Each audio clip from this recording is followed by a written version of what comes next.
Bueno, muy buenas tardes amigos de nuestro canal Estudio de Latín. Es un gusto para mí poder compartir una nueva actividad con ustedes y en este caso con un invitado realmente muy especial, el padre Ignacio Palacios, a quien tuve el agrado de conocer en el año 2012 en oportunidad de un viaje que hice a Europa. Y bueno, el padre me recibió muy bien desde el principio y me acompañó y me hizo conocer también mucho de una parte interesante de España. Así que padre, muy bienvenido y muchas gracias por su tiempo y esta posibilidad. Muchas gracias a vosotros. Bueno, padre, hace unos días recibí una invitación suya para un evento que me hubiera encantado estar personalmente. Y la verdad que, bueno, se me ocurrió invitarlo a nuestro canal, que es un canal de estudio de latín y que lo hemos ampliado también un poquito para todo lo que son disciplinas, digamos, el plano de la educación y que puede contribuir también al estudio concretamente o a la vida intelectual. Y en ese sentido, pensé invitarlo porque, bueno, en su oportunidad usted me comentó que había tenido un contacto bastante estrecho con el Papa Benedicto XVI cuando usted estudiaba cuando estudiaba en aquellos veranos en Castel Gandolfo. Es cierto, es así como digo, ¿no? Sí, sí, yo pertenecía, o vamos, ya desde entonces y sigo perteneciendo al círculo de nuevos estudiantes de Benedicto XVI. Benedicto XVI tenía un primer grupo de estudiantes que son todos aquellos que hicieron con él cuando era profesor en Alemania y especialmente en Ratisbona. Cuando él era profesor en Ratisbona, todos, bueno, un grupo bastante grande de unos 30 estudiantes que habían hecho las tesis doctorales con él se reunían cada verano con él para tener estos encuentros. Solía ser un fin de semana, asistía un teólogo católico y un teólogo protestante y a consecuencia de esas conferencias que tenían también coloquio en el que participaba muy activamente Joseph Ratzinger cuando era profesor y después, cuando fue elegido papa, siguió haciendo los encuentros, pero ya los tenía que hacer en Castel Gandolfo porque no se podía desplazar hasta Alemania. Después, lo que sucedió es que uno de los profesores antiguos, entre esos profesores antiguos se encontraba el cardenal Somborn, se encontraba el padre Fesio, fundador de Ignatius Press, jesuita muy conocido de los Estados Unidos, y otros profesores. Alguno de esos profesores le propuso la idea a Benedicto XVI de crear un grupo de nuevos profesores, es decir, de profesores que estábamos haciendo tesis doctorales.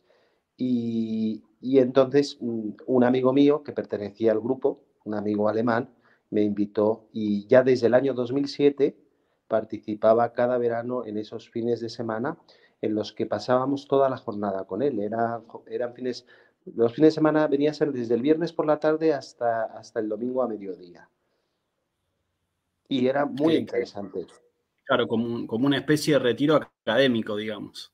Sí, era una Retiro especie de espiritual. retiro académico. Rezábamos juntos, teníamos la misa juntos y desayunábamos, almorzábamos, cenábamos juntos. Él a cenar normalmente no se quedaba, pero el desayuno y el almuerzo siempre lo hacía con nosotros. Claro, claro. Y padre, con tanta cercanía, ¿no? A mí lo que se me ocurre preguntarles, porque uno desde lejos pudo ver como un papado de sufrimiento el de él, ¿no? Especialmente por tantos problemas que hubo con estas situaciones eh, eh, escandalosas, podría decirse. Eh, a ver, ¿cuál nos podría contar usted de la semblanza espiritual, digamos, de lo que era su vida personal, su modo de ser desde el punto de vista simplemente personal, digamos, en el trato, en sus formas? Benedicto XVI era una persona sumamente espiritual, era una persona muy reflexiva, le gustaba mucho leer y estudiar y era una persona también que le gustaba mucho el silencio. Por eso era una persona de profunda oración. No le costaba ningún esfuerzo ponerse a rezar en la capilla, en un rincón, en silencio. De hecho, le encantaba. Por eso él en su vida espiritual era una persona de profunda espiritualidad y eso se notaba evidentemente, se le notaba en la manera de celebrar la Santa Misa, que la celebraba con muchísimo recogimiento, con muchísima solemnidad, sobriedad, siguiendo bien las rúbricas y muy en el espíritu tradicional de cómo se debe celebrar la Santa Misa. Por otro lado, su espiritualidad yo creo que era eminentemente cristocéntrica. Para él, Cristo es el centro de la vida cristiana. Toda la vida del cristiano y de la Iglesia debe mirar siempre a Cristo. Y por eso incluso tiene un libro muy conocido que se llama así, Mirar a Cristo. Unos ejercicios espirituales que predicó en Italia, en los que insiste en que donde debemos poner todo el acento de la vida cristiana nuestra y de la vida de la Iglesia es en mirar a Jesucristo. Claro. Y padre, ¿cómo fue digamos, con una personalidad, digamos, como la que usted refiere, cómo fue el choque digamos, a la vida del papado mismo, digamos, ¿no? Porque es pasar de una vida, digamos, más contemplativa a una vida que puede ser contemplativa, pero con todo el movimiento y vaivenes de un papado, ¿no? ¿Cómo vio usted ese paso, digamos? ¿Qué se pudo percibir?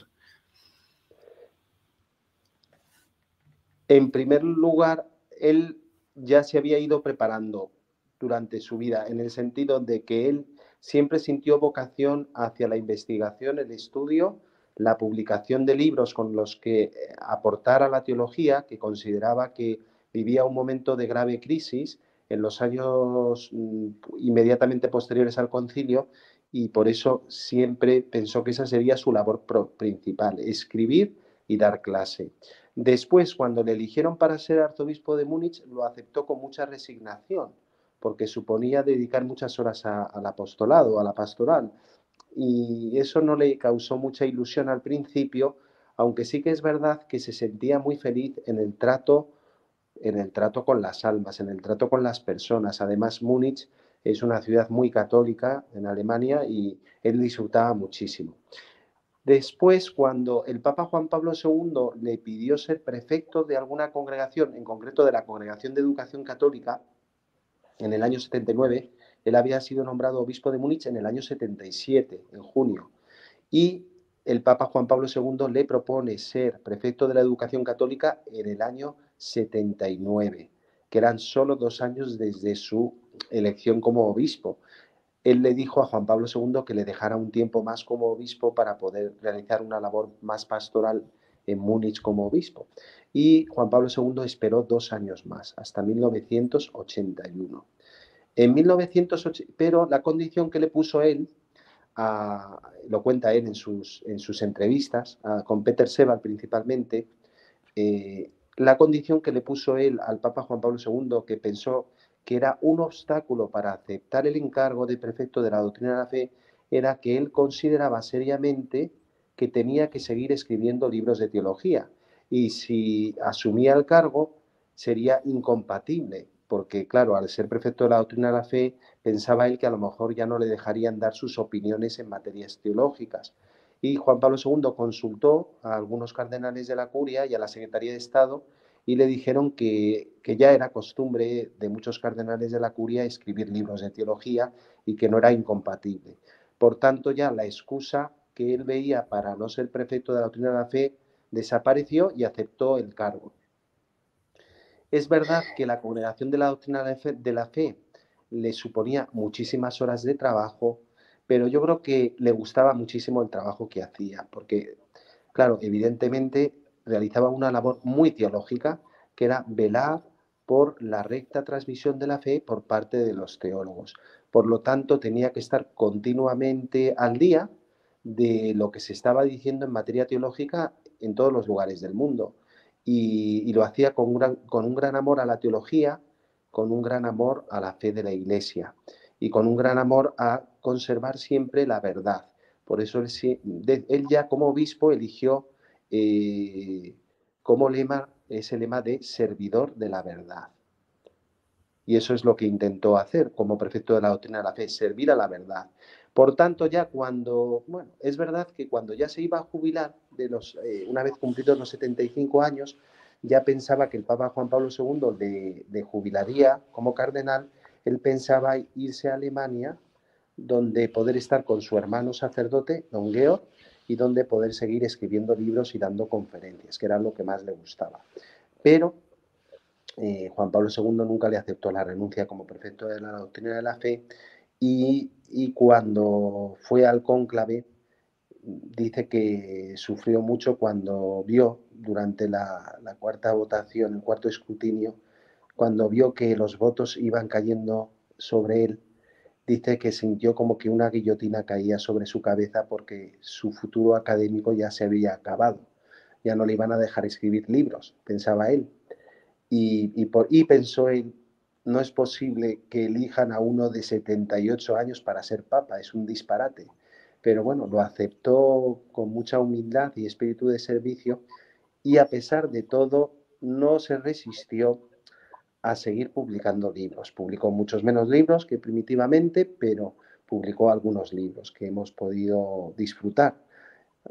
Y bueno, y como papa siguió dando muchísimas conferencias y discursos.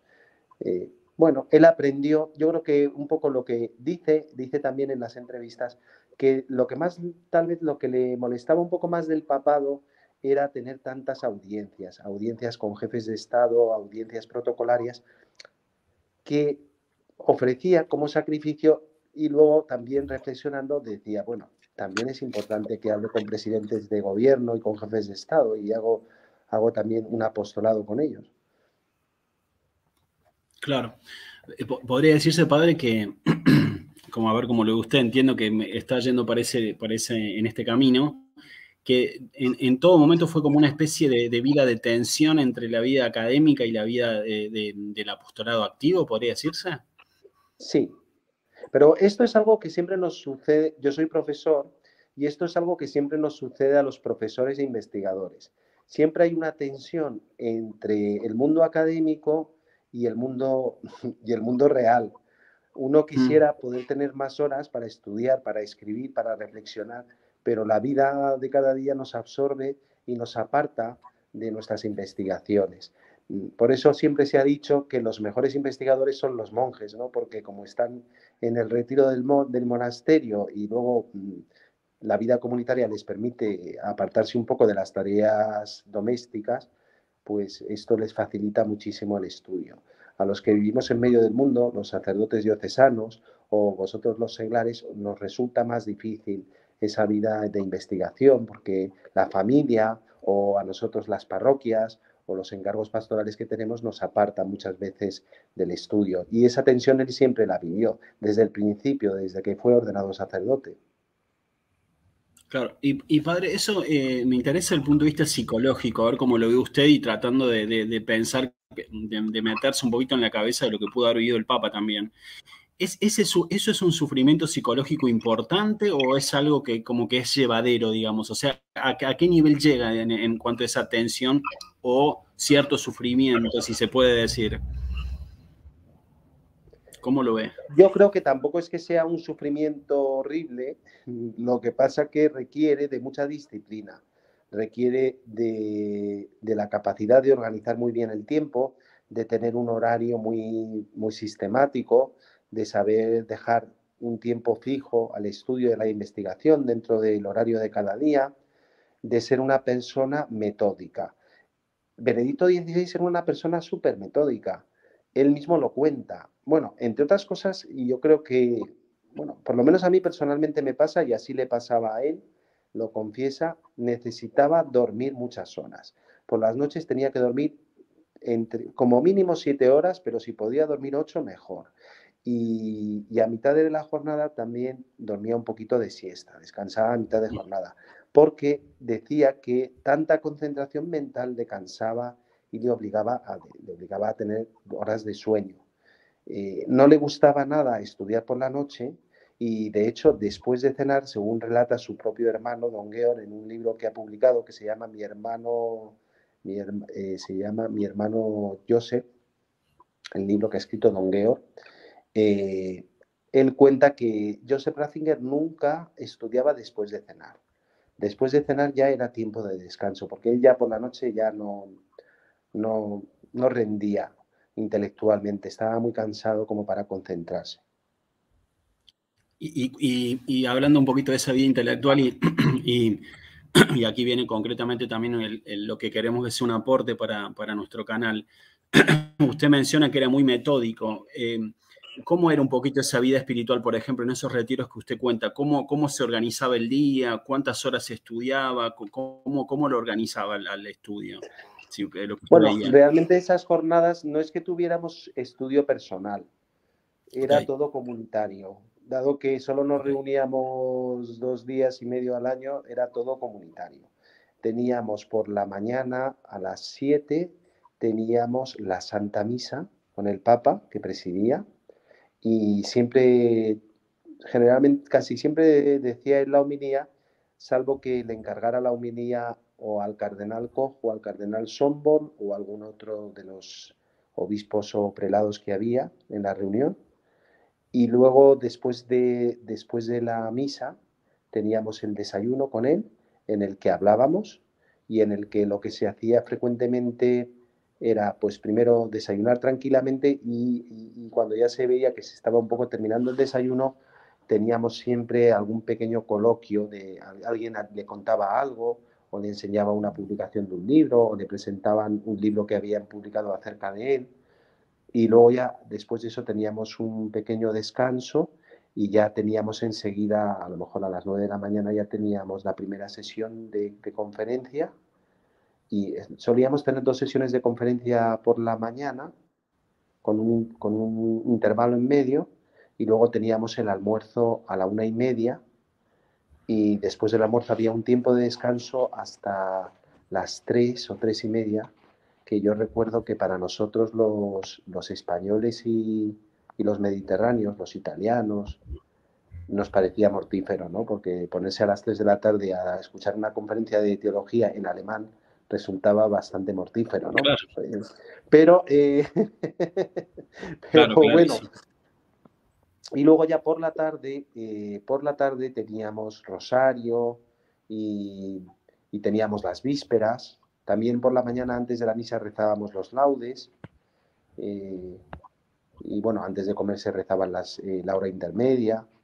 Por la tarde se rezaban las vísperas antes de la cena y él ya se retiraba después de las vísperas, ya a su palacio, porque teníamos el encuentro en una casa de ejercicios que había al lado del Palacio Apostólico de Castel Gandolfo, y él ya se retiraba a su palacio para tratar algún asunto de despacho y para cenar y descansar.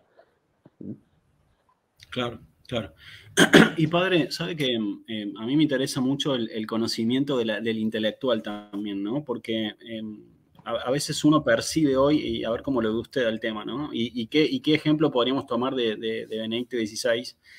A veces uno percibe como en la actualidad una dispersión intelectual sumada al problema de la preocupación material, podríamos decir, que muchas veces termina como el materialismo, ¿no? Es decir, una cosa es la preocupación por el famoso prius vivere, ¿no? Primero vivir, luego filosofar, pero también muchas veces uno percibe la dificultad de la motivación intelectual, de despertar la motivación intelectual. En YouTube, por ejemplo, funciona mucho más un youtuber que hace estupideces, pavadas, digamos, cosas sin sentido, que un intelectual, digamos, ¿no? Entonces, ¿cómo ve usted la vida intelectual de Benedicto XVI? ¿Qué modelo podría darnos? O ¿cómo podría ejemplificarse para nosotros la vida de él en este plano, digamos? Concentración mental, trabajo, esfuerzo.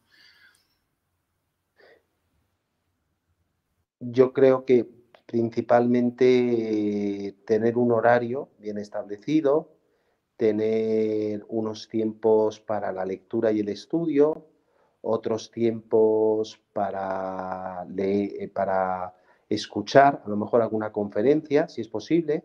Hoy en día, además, es muy sencillo. Con Internet podemos acceder a un montón de información que antiguamente había que asistir directamente a las conferencias y desplazarse.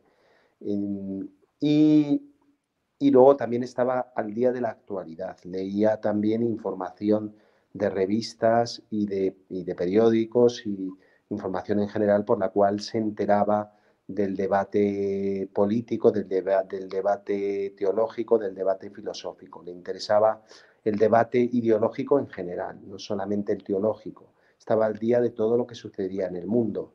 Y luego otra cosa importante para él era tener cenas o almuerzos con personalidades de la cultura, no solo profesores de teología, sino también profesores y personalidades de otros ámbitos. Algo que hacía también con Juan Pablo II. Según cuenta en sus memorias, con Juan Pablo II se reunía todos los martes para almorzar y tener con Juan Pablo II intercambio de cuestiones de actualidad que pudieran interesar al trabajo de ambos.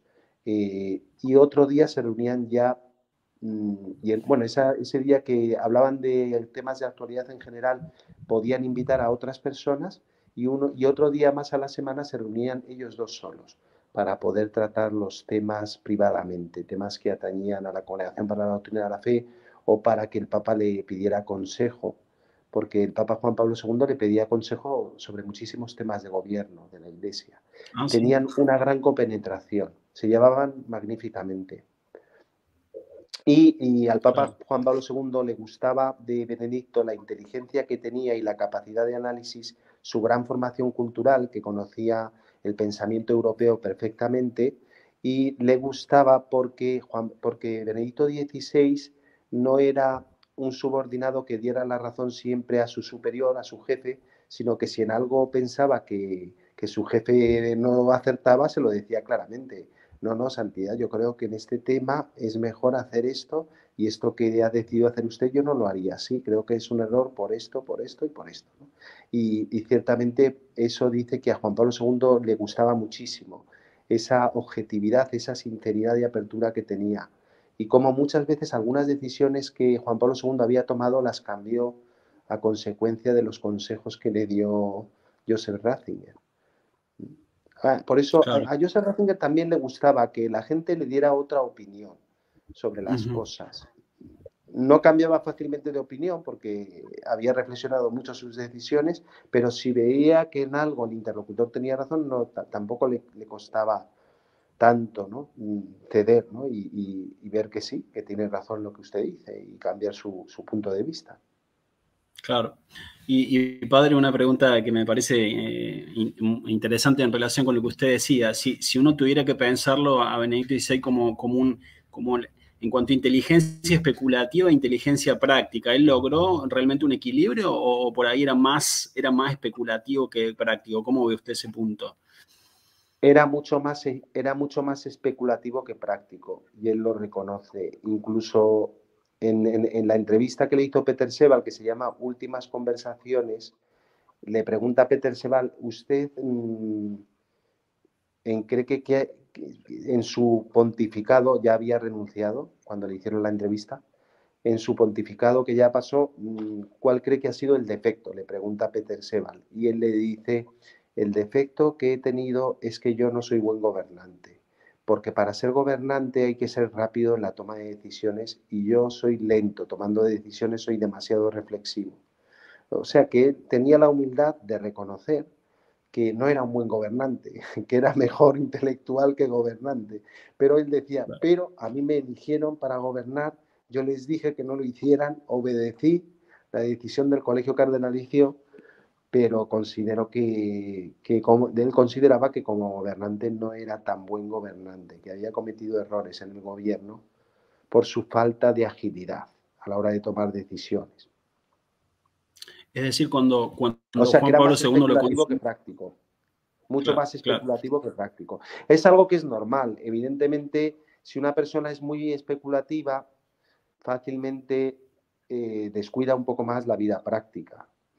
Siempre o se brilla más en un aspecto o se brilla más en otro.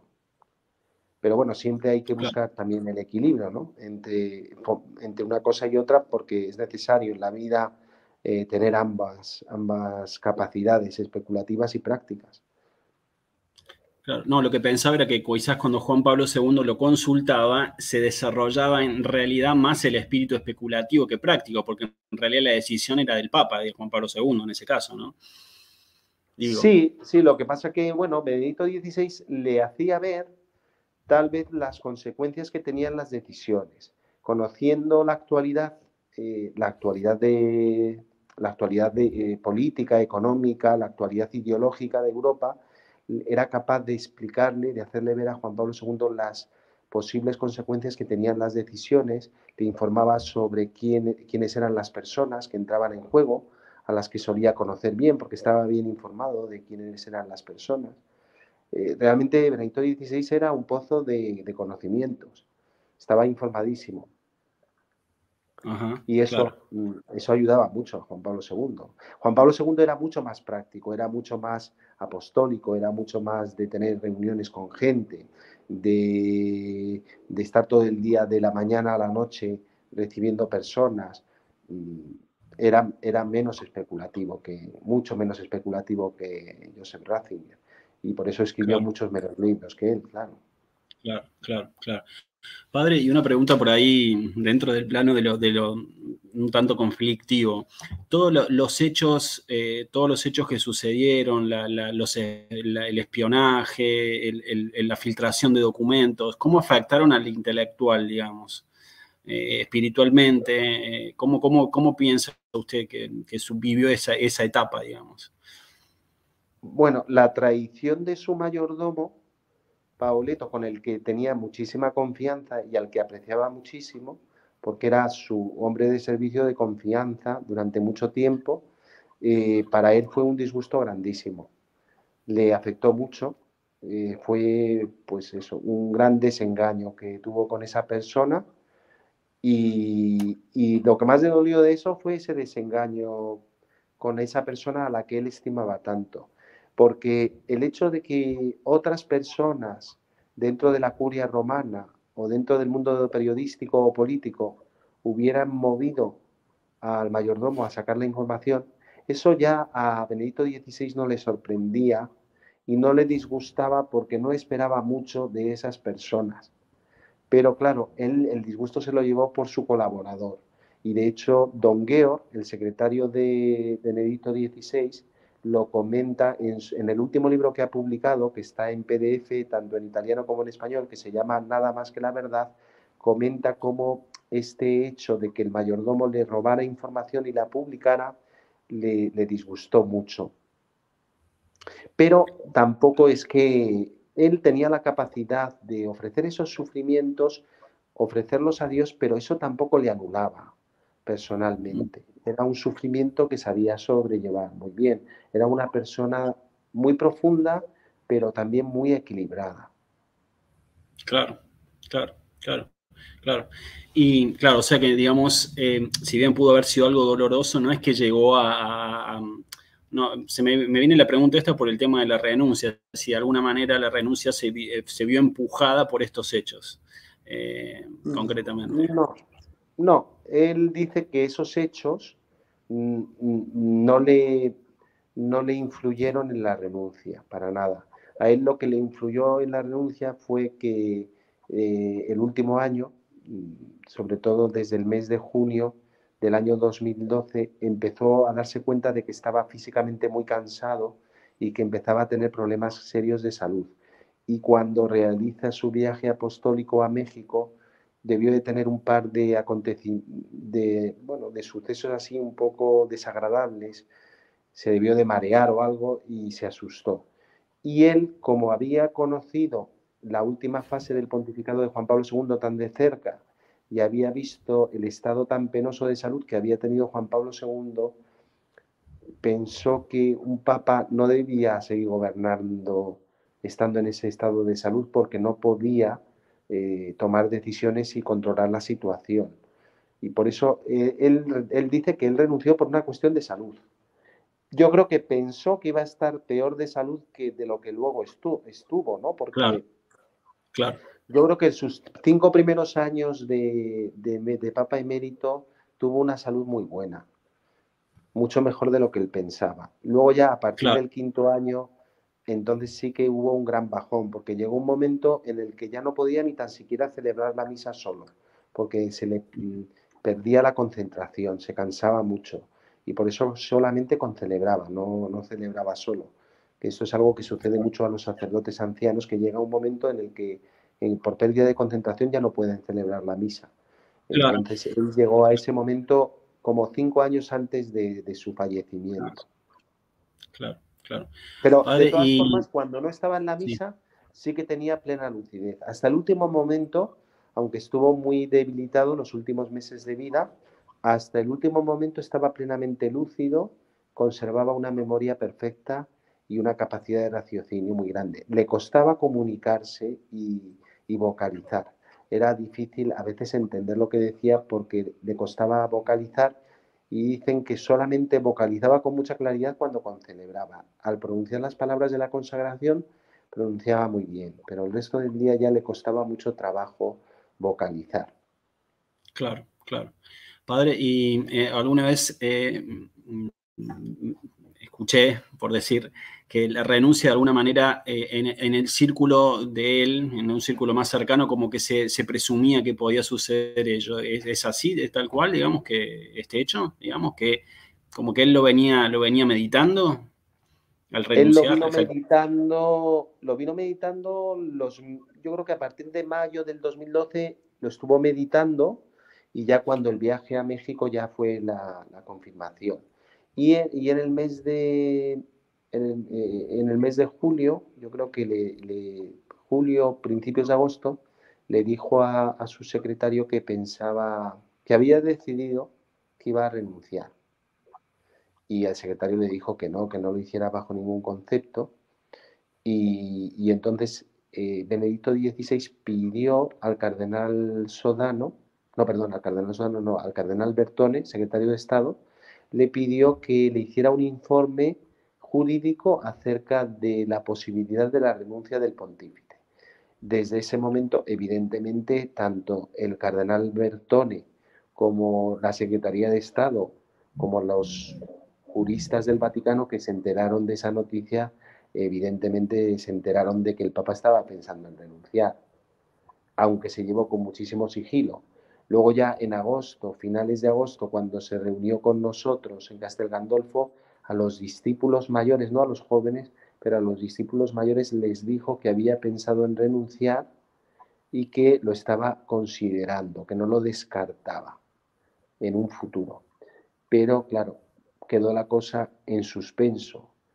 Y cuando Claro. ya luego en octubre se celebró un sínodo de obispos en Roma y recuerdo que cené con varios obispos italianos y de Octubre, otros países. octubre, octubre del Octubre de 2012. 2012, sí. Sí, el sínodo, el famoso sínodo de obispos en el cual, sí, sí, yo estaba justamente en Europa en ese Yo momento. creo que era el sínodo de la palabra, me parece. Creo que era el Me sínodo de parece la que en ese, palabra de Dios.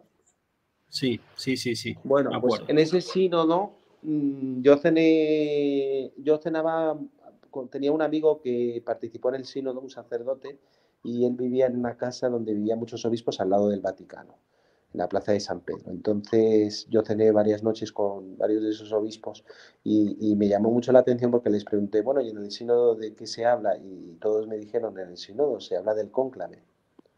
O sea que ya desde el Ah, mes de octubre ya se hablaba del cónclave entre los obispos. Sí, y a mí me sorprendió mucho cuando me dijo que se hablaba del cónclave. Me quedé preocupado porque digo, bueno, estos ya están pensando ya que sí que va a renunciar.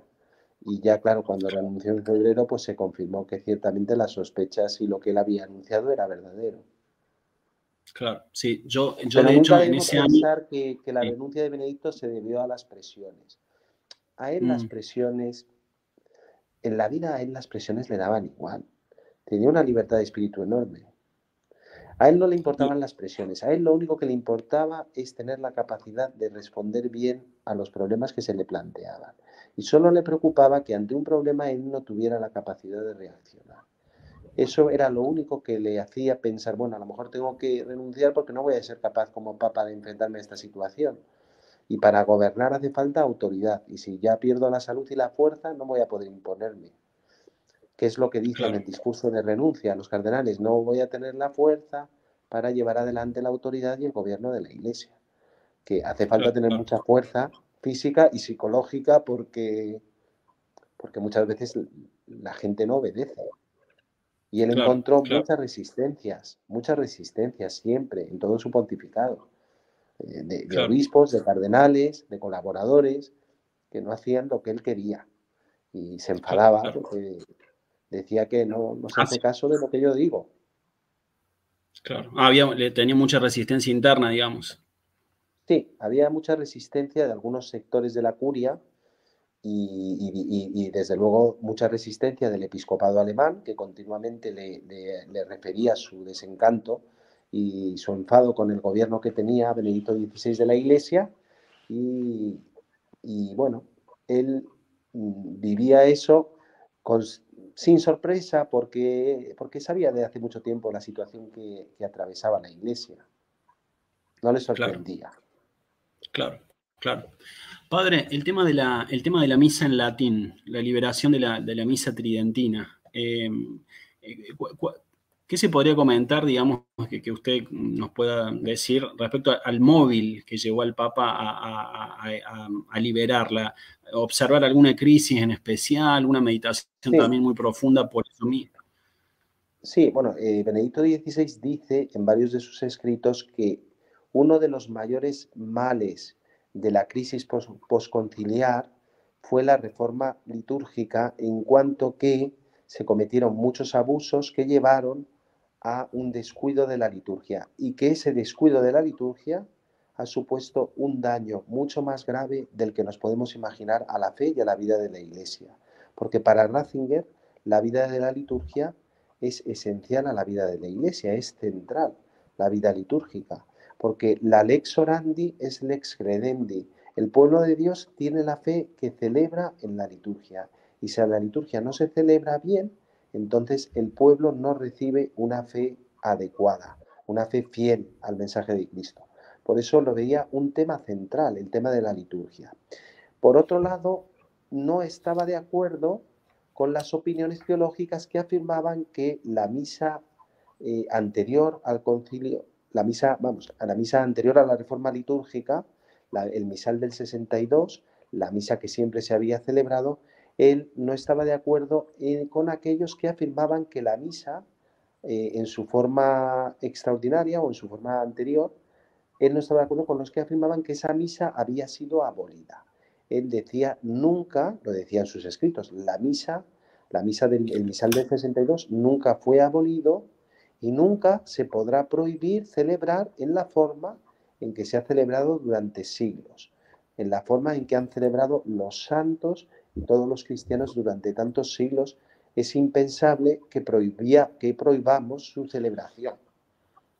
Por eso siempre fue Claro, contrario a su restricción o a su prohibición. Incluso participó siempre en congresos en los que se hablaba de la liturgia anterior a la reforma litúrgica, de la liturgia tridentina, como se ha llamado tradicionalmente, o de la liturgia tradicional. Siempre hablaba, participaba en esos congresos, y en bastantes ocasiones también celebró la misa en la forma tradicional, que le encantaba, le parecía hermosísima y disfrutaba mucho celebrándola. Y por eso consideró que como romano pontífice tenía que dejar perfectamente claro lo que había dicho siempre como teólogo, que había libertad para todo sacerdote para poder celebrar esa liturgia, y que no necesitaba el sacerdote ninguna autorización para poder celebrarla.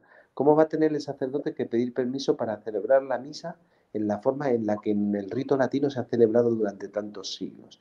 Y mucho claro, menos cómo se va a pensar que se puede prohibir al sacerdote celebrar de esa forma. Es un disparate, ¿no?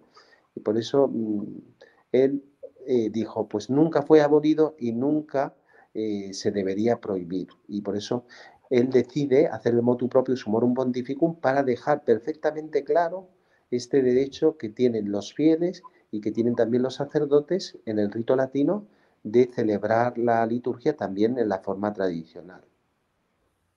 claro, claro, claro. Padre, ahí se podría decir, digamos, que él también ejecutó una continuidad, ¿no? En realidad, con el pensamiento tradicional de la Iglesia, en el sentido de que nunca fue abolida la misa, digo. Exacto, claro. Sí, sí.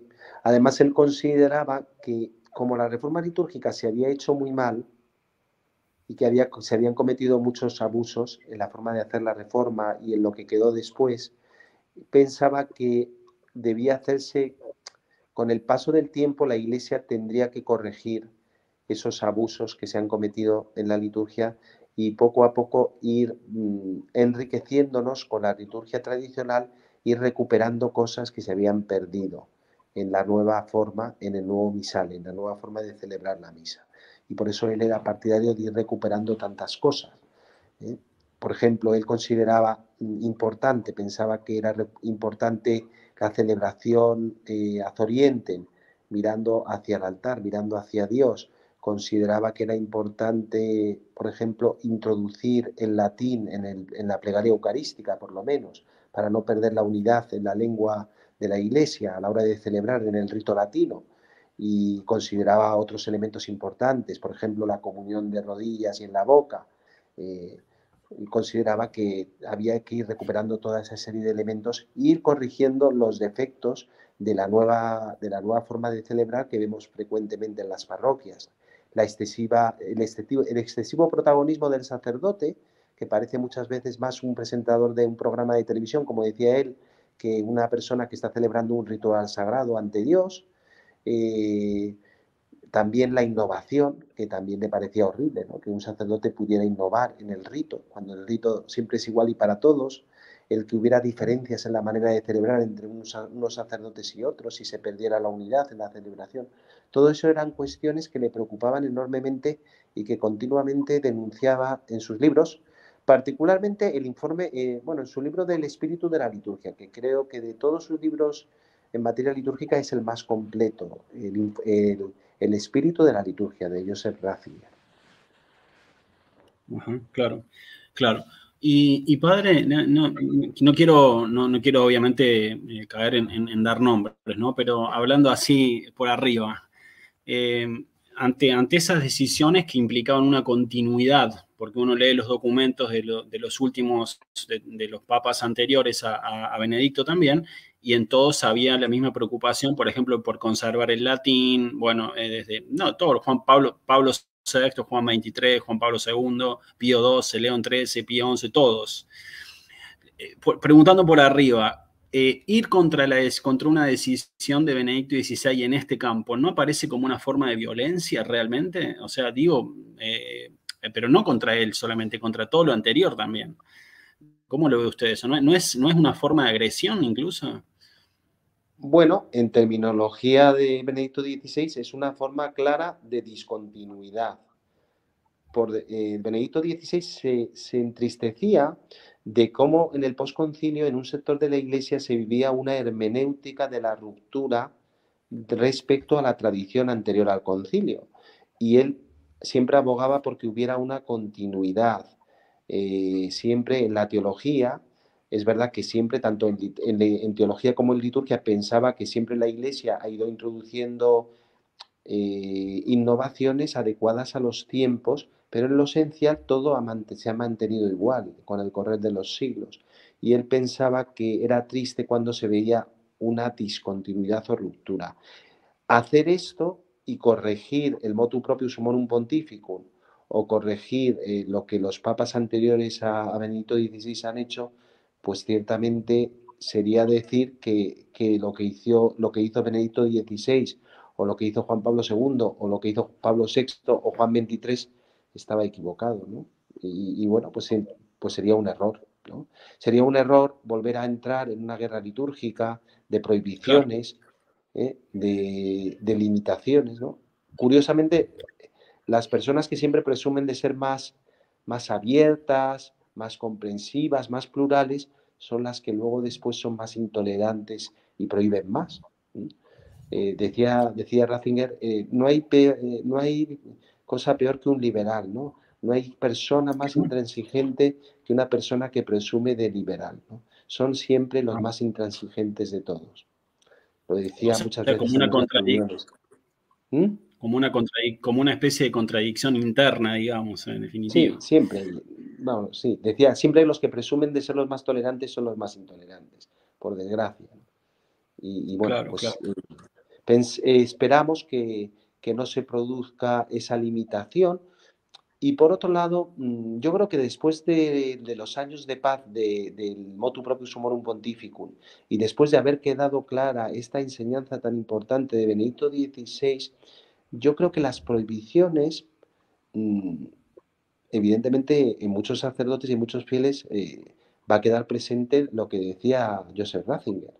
Las prohibiciones son ilegítimas y no se deben seguir, ¿no? Si, cuando se prohíbe una cosa ilegítimamente, pues se elude la prohibición. No sé, a lo mejor no se hace frontalmente, ¿no? Para evitar sanciones, pero se eludirá de manera Claro, hay que... discreta, evidentemente. Claro, claro, claro. Sí, sí, totalmente. Ahí entra todo lo que es la doctrina sobre la resistencia a la orden injusta. En definitiva, Claro, la a, resistencia a la mal, pacífica. exacto, exacto, claro, claro. Pero es a la mal llamada ley, a la ley injusta, como se le dice, ¿no? Claro, claro. Cuando una ley es Claro, abusiva, no se obedece en la medida en que, claro, claro, salvo que sea más perjudicial no obedecerla que obedecerla, pues en principio no se obedece, ¿no? Cuando una ley es injusta, ¿no? Que es algo que decían los clásicos españoles, ¿no? Decía Calderón de la Barca, siempre decía, obedézcase pero no se cumpla, ¿no? Decían, cuando una orden del rey es injusta, se obedece pero no se cumple. Es decir, se escucha, pero vista la injusticia, pues es mejor no obedecerla, ¿no? Es claro, algo que tenían totalmente. claro nuestros clásicos, algo propio del Sí, pensamiento tradicional español. sí, sí, sí, sí, sí. Usted, cuando dice pensamiento español, ¿se refiere a los autores de la segunda escolástica?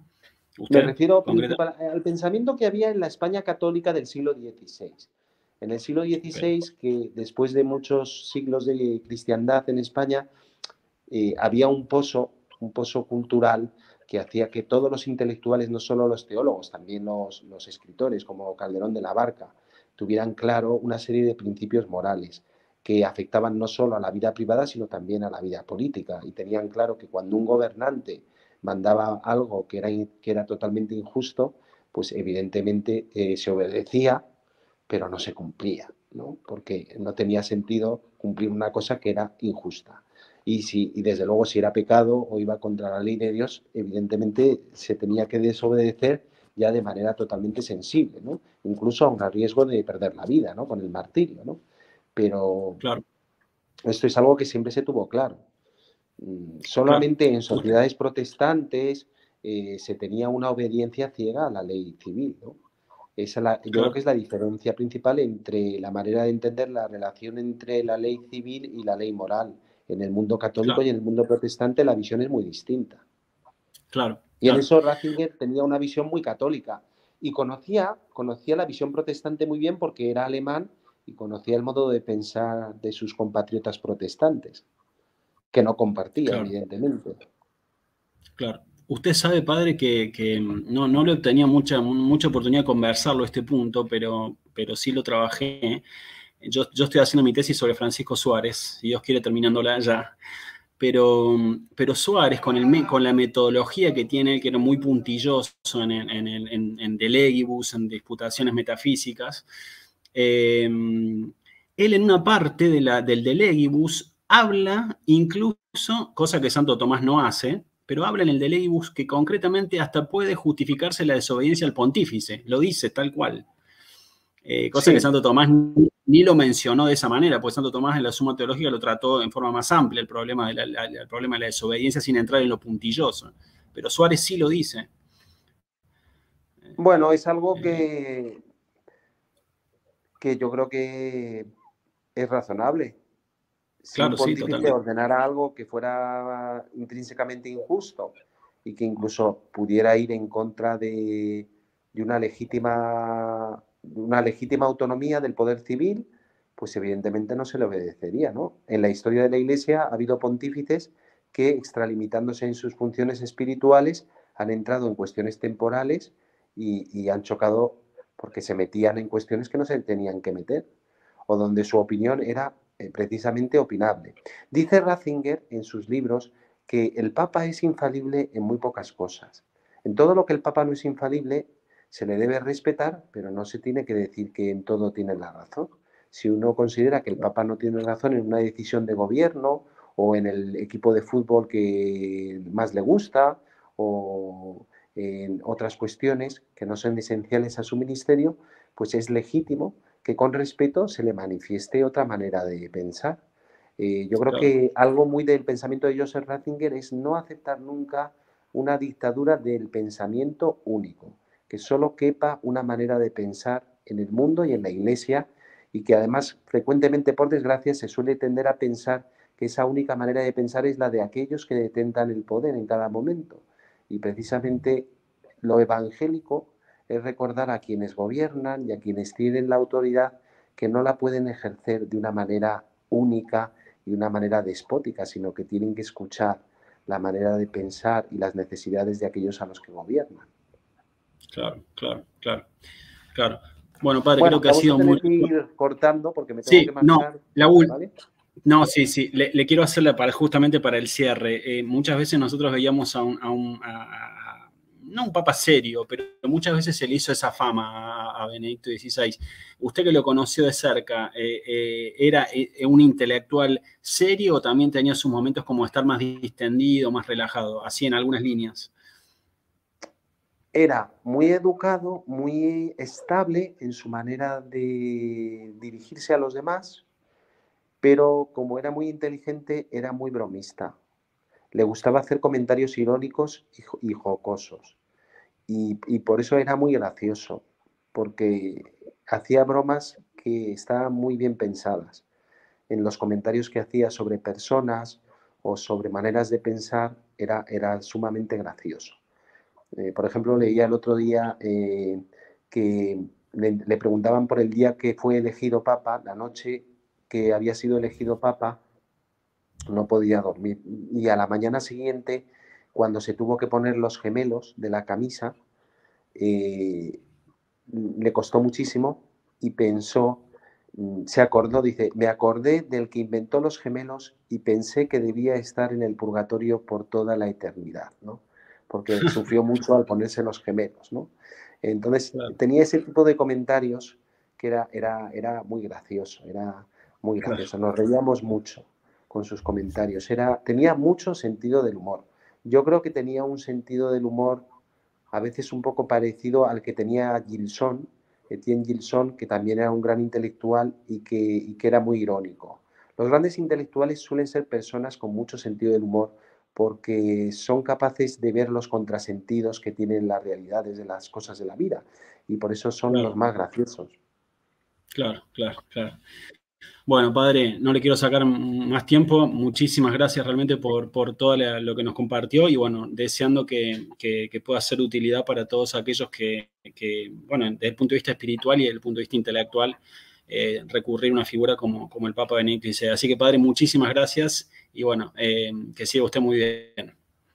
Bueno, gracias a ustedes y un saludo para Argentina, siempre una nación muy querida en España y por la que siempre rezamos. Un abrazo para todos. Bueno, muchas gracias, padre, que siga muy bien. Adiós, adiós. Adiós, que Dios les bendiga. Gracias, padre.